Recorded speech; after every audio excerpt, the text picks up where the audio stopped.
This is KVUE News Daybreak. Tragedy on Austin streets. A mother fighting for her life and her boyfriend and unborn child killed after a drunk driver crash. What we're learning about the family. Plus problems for the Trump administration this morning. What we're learning about a lawsuit against President Trump. And birth control, well, doing the opposite of what it's supposed to do. The pills now at the center of a nationwide recall. Well, good morning, and thank you for watching KVUE News Daybreak. I'm Yvonne Nava. And I'm Brandon Jones, filling in for Brian Mays. It's good to see you this morning, Nice and the to see whole you. team here. You're going to have to check on Twitter. I cannot concentrate. He smells so good. What is it again? It is eucalyptus spearmint. It's from Bath and Body Works, and I love it. Love it. Love it so much. All right, it's Monday, June 12th. I hope you're smelling good. If not, take a shower. Let's check the forecast with Erica. We're going to be extra showers this week also because we're talking a warm start to the morning, and also throughout the entire work week, feel like temperatures near 100. Here's what you're waking up to this morning. Highs or morning low temperatures in the upper 60s, but lots of lower 70s out there. 75 right now in Austin, ABIA, a couple degrees cooler. Our eastern counties are the warmest with LaGrange at 76. Now factor in dew points. Dew points in the 70s pretty much in the entire viewing area. Keep in mind a spotty shower is possible. Small 10% chance mainly for the eastern part of our viewing area, and patchy fog is possible this morning, so keep that in mind for your morning commute. Temps topping out in the 90s this afternoon. And Avi Reyes has the latest with traffic. How are the roads this Monday morning? Good Monday morning to everybody out there. If you're just tuning in, take a look at this. This is a look at Mopac at Enfield. You can see traffic is flowing quite nicely, but just be aware construction is still underway. So if you're traveling northbound on Mopac, just expect to be driving about 55 miles per hour. This is a look at your Austin Metro map. You can see I'm giving you the green light here. No major incidents to report. So if you're hitting I-35 northbound Buda to downtown, 14 minutes, 16 minutes I-35 southbound, Round Rock to downtown. Guys, back to you. All right, thank you so much. It's a rare move against President of the United States here today. The District of Columbia and Maryland will announce what's being called a major lawsuit against President Trump. ABC's Kenneth Moden explains, and it all stems from his decision to hold on to business after becoming president. This morning, the first family all under the same White House roof. Late last night, President Trump moving the First Lady and their son Barron into the executive mansion. I, Donald John Trump. But it's the day the president moved to Washington and took the oath that's now the center of a major lawsuit filed by the attorneys general of D.C. and Maryland. ABC News has confirmed today the top officials will sue Trump, accusing him of violating the Constitution by accepting money from foreign governments. The first of its kind lawsuit targeting Trump International Hotel in D.C. and the fact the president never fully gave up his business. The Washington Post reports the Pennsylvania Avenue property has hosted officials from Kuwait and Saudi Arabia. The suit, similar to one filed by a watchdog group. Friday, the Justice Department demanded that it be dismissed, arguing President Trump's private business has nothing to do with his office. Tomorrow, the man leading DOJ, Attorney General Jeff Sessions, expected to testify on Capitol Hill on his contacts with Russia. And the firing of FBI Director James Comey, days after his blockbuster testimony on alleged Russian collusion. No collusion, no obstruction. Comey says the president urged him to let go of the probe and to fire National Security Advisor Michael Flynn. Is there evidence there to begin a case for obstruction? I think there's absolutely evidence to begin a case. Trump is now being pressured to turn over any tapes he may have of conversations with Comey. The president's legal team says Trump will reveal whether the tapes exist or not this week. Kenneth Moten, ABC News, Washington.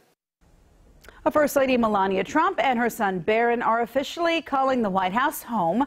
The two officially moved in yesterday, and this coming about 5 months after President Trump was inaugurated. After the election, President Trump said his wife and the youngest of his 5 children would not be moving into the White House immediately.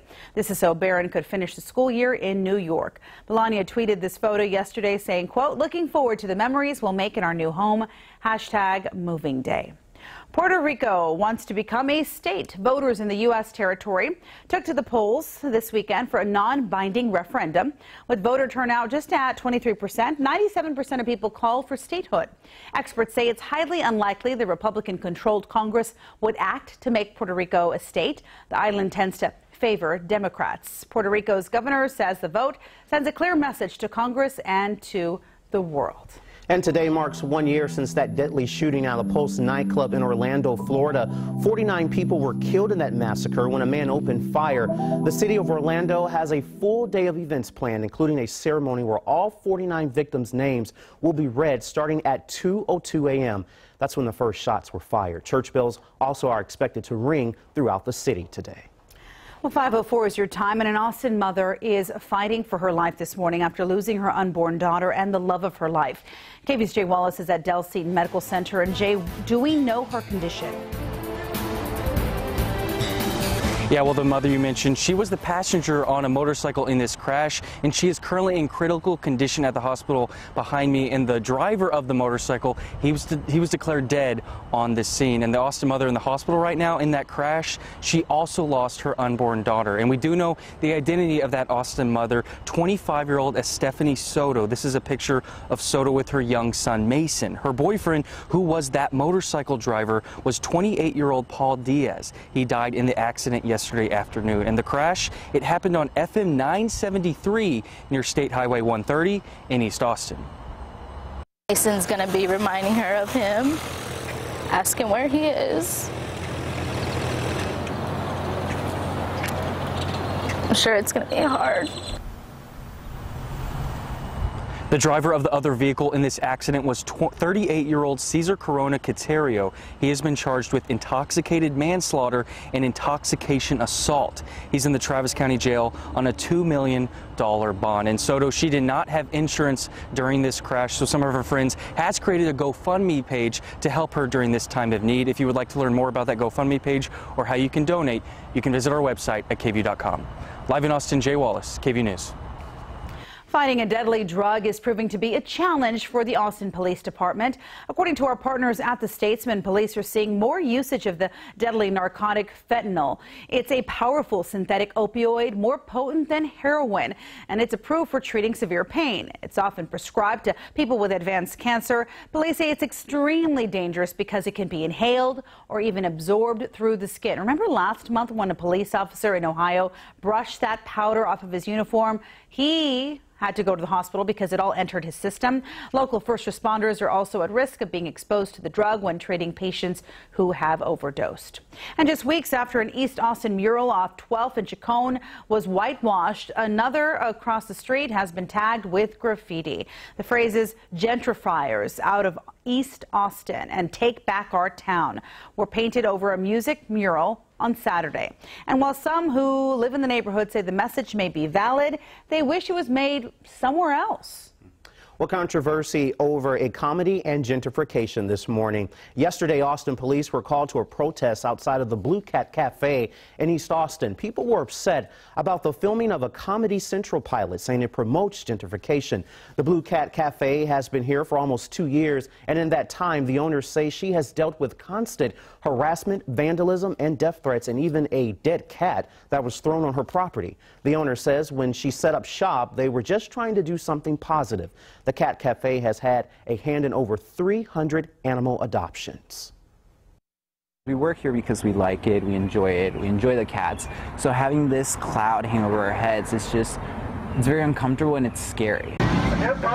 We did reach out to the Defend Our Hoods group, but have not heard back. Well, 5:08 is your time, and a scary recall that you'll want to know about this morning. The Food and Drug Administration has announced a nationwide recall of birth control pills, and they say packages of Mabellas 24FE were rotated, reversing the order of the tablets, and as a result, the FDA says the pills could be taken out of sequence, and they may place the user at risk for contraceptive failure and unintended pregnancy. There are no reports of that happening just yet. People who think they might have the affected product should notify their physician and return the pills to the pharmacy. In September, the punishment for those caught hurting animals in Texas will be tougher. Friday, Governor Greg Abbott signed a bill into law that increases punishment for violent animal cruelty offenses. The measure also closes loopholes that have allowed abusers to avoid prosecution. Until now, an animal abuser could get just 180 days for violently abusing a dog. Now it will become a third-degree felony, meaning someone could go to jail for 2 to 10 years. All right, happy birthday is in order today. Former President George H.W. Bush is celebrating his big birthday. 93 years young today. The 41st president was born in Massachusetts in 1924. He served as president from 89 to 1993. In 2011, President Barack Obama awarded him the Presidential Medal of Freedom. He and his wife Barbara, who celebrated her birthday last week, are spending the summer in Maine. So I wonder the big difference between the weather in Maine and the weather in Texas. I have a feeling there is some discrepancy, some changes, right? Oh, yeah, for sure. We're definitely going to feel the summertime warmth here in the Lone Star State for this upcoming work week. Here's a look at what you're waking up to this morning. Temperatures in the mid to upper 70s for our eastern counties, still some upper 60s for the hill country. As far as dew points, though, I think this is going to be the main factor into what it's actually going to feel like outside and make it feel a little bit more like summer. We're talking dew points in the 70s for a long stretch. Take a look at your forecasted highs. Mid to lower 90s all week long, but you factor in those 70-degree dew points. This is what it's going to feel like outside. 100-degree feel-like temperatures by Tuesday, 101 for Wednesday, Thursday, and Friday. It's going to be a week where you want to stay cool and hydrated out there. It's the first long stretch of almost summertime warmth here in Central Texas. Want to share with you our KVUE photo of the morning. This is by Kelly M_me. She was enjoying the weekend outdoors. Looks like a lot of people are trying to cool off there at Lake Austin. Probably going to be the same case these next several days. Guys, back to you. All right, thank you so much, Erica. With sports fans or not, everyone can get free tacos from Taco Bell this week. It's for the Warriors' game win in Game 3 of the NBA Finals. Taco Bell started a promotion called Still a Game, Still a Taco. Since Golden State beat the Cavs on Wednesday night, customers can get a free Doritos Locos taco. Now, you can get your free taco tomorrow from 2 to 6 p.m. Game 5 is tonight at 8 p.m. It seems like it's very involved, that taco. Have you ever tried it? I have not tried that, but I might. Yeah. Oh, Erica says she has. Is it good? Oh, she said thumbs up. She said thumbs up. Okay, there we go. Right. Take it from Erica. Right. Forecast and food options. What's still ahead? A nightmare vacation for a hotel guest on Las Vegas' Strip. Yeah, several people are sick after contracting a disease at a popular hotel and casino. The bacteria found there. We'll have that story coming up. And picked out of a lineup, a man spends nearly 2 decades in prison for a crime he says he did not commit. Why a jury was so convinced that it was him, and why he says he's not angry.